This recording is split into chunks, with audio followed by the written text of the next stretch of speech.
Paper 139. The 12 Apostles. It is an eloquent testimony to the charm and righteousness of Jesus' earth life that, although he repeatedly dashed to pieces the hopes of his apostles and tore to shreds their every ambition for personal exaltation, only one deserted him. The apostles learned from Jesus about the kingdom of heaven, and Jesus learned much from them about the kingdom of men, human nature as it lives on Urantia and on the other evolutionary worlds of time and space. These 12 men represented many different types of human temperament, and they had not been made alike by schooling. Many of these Galilean fishermen carried heavy strains of Gentile blood as a result of the forcible conversion of the Gentile population of Galilee 100 years previously. Do not make the mistake of regarding the apostles as being altogether ignorant and unlearned. All of them, except the Alpheus twins, were graduates of the synagogue schools, having been thoroughly trained in the Hebrew Scriptures and in much of the current knowledge of that day. 7 were graduates of the Capernaum synagogue schools, and there were no better Jewish schools in all Galilee. When your records refer to these messengers of the kingdom as being ignorant and unlearned, it was intended to convey the idea that they were laymen, unlearned in the lore of the rabbis, and untrained in the methods of rabbinical interpretation of the Scriptures. They were lacking in so-called higher education. In modern times, they would certainly be considered uneducated, and in some circles of society, even uncultured. One thing is certain. They had not all been put through the same rigid and stereotyped educational curriculum. From adolescence on, they had enjoyed separate experiences of learning how to live. James and Judas Alpheus.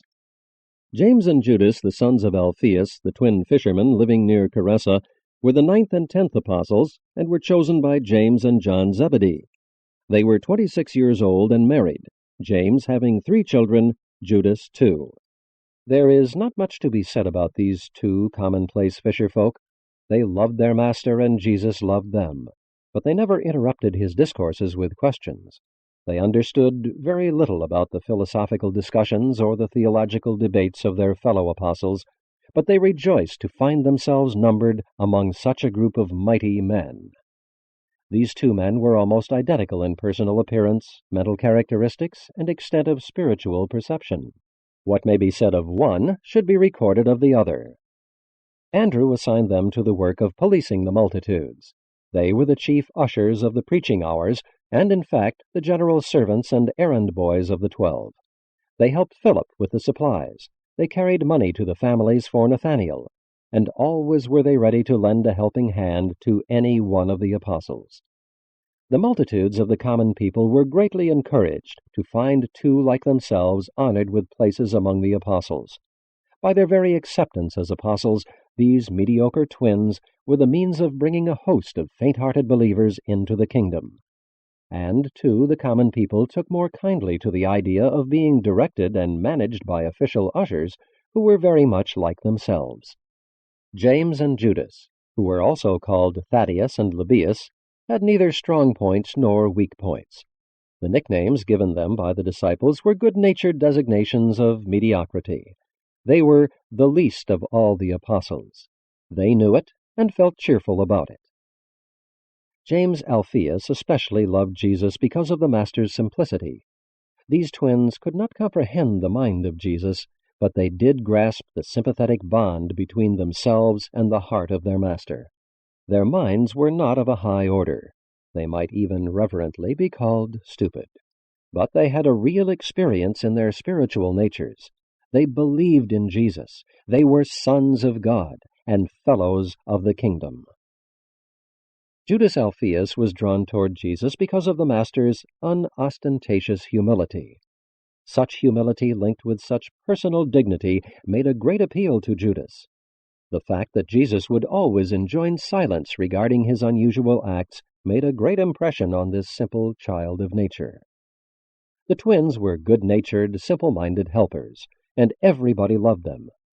Jesus welcomed these young men of one talent to positions of honor on his personal staff in the kingdom because there are untold millions of other such simple and fear-ridden souls on the worlds of space whom he likewise wishes to welcome into active and believing fellowship with himself and his outpoured Spirit of truth. Jesus does not look down upon littleness, only upon evil and sin. James and Judas were little, but they were also faithful. They were simple and ignorant, but they were also big-hearted, kind, and generous. And how gratefully proud were these humble men on that day when the Master refused to accept a certain rich man as an evangelist unless he would sell his goods and help the poor. When the people heard this and beheld the twins among his counselors, they knew of a certainty that Jesus was no respecter of persons, but only a divine institution, the kingdom of heaven, could ever have been built upon such a mediocre human foundation. Only once or twice in all their association with Jesus did the twins venture to ask questions in public. Judas was once intrigued into asking Jesus a question when the Master had talked about revealing himself openly to the world. He felt a little disappointed that there were to be no more secrets among the 12, and he made bold to ask, "But, Master, when you do thus declare yourself to the world, how will you favor us with special manifestations of your goodness?" The twins served faithfully until the end, until the dark days of trial, crucifixion, and despair. They never lost their heart faith in Jesus, and, save John, they were the first to believe in his resurrection. But they could not comprehend the establishment of the kingdom. Soon after their Master was crucified, they returned to their families and nets.